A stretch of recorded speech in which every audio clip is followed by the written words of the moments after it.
À Saint-Laurent-du-Maroni, la société minière Goldor est condamnée pour la pollution d'une crique. Une amende de 100 000 € avec sursis. Des faits constatés en 2018 à Mana. L'entreprise est aussi condamnée au titre de préjudice écologique. Une première en Guyane. Goldor a fait appel de la décision.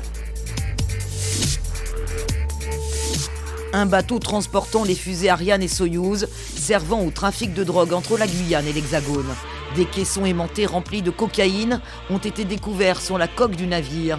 6 personnes sont mises en examen pour trafic de cocaïne en bande organisée, blanchiment de stupéfiants et association de malfaiteurs.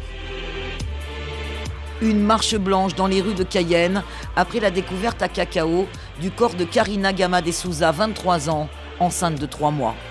La famille de la victime évoque un féminicide et demande à participer à l'enquête. Le maire d'Apatou arrêté à l'aéroport d'Orly avec 2,5 kg de cocaïne dans un de ses bagages. J'ai été trompé, déclare Paul Dolianchi à l'issue de sa garde à vue. Il est mis en examen pour infraction douanière.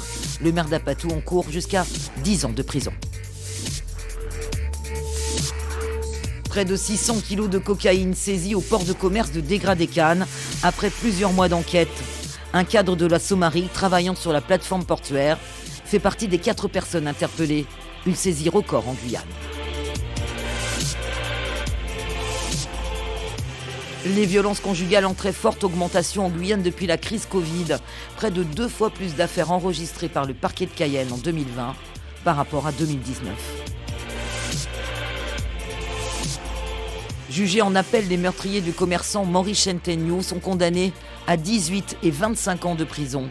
Les faits remontent à juillet 2016, quand 3 hommes armés pénètrent dans le domicile familial, tirant 2 coups de feu, blessant mortellement Maurice Chentegno. Autre procès en appel devant la cour d'assises, celui du meurtrier d'Anne-Marie Le Boulanger.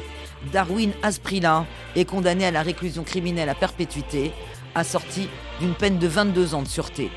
Un jeune homme de 23 ans, reconnu à nouveau coupable du meurtre d'Anne-Marie Le Boulanger, tué à son domicile durant son sommeil d'un coup de couteau. C'était le 31 mars 2015.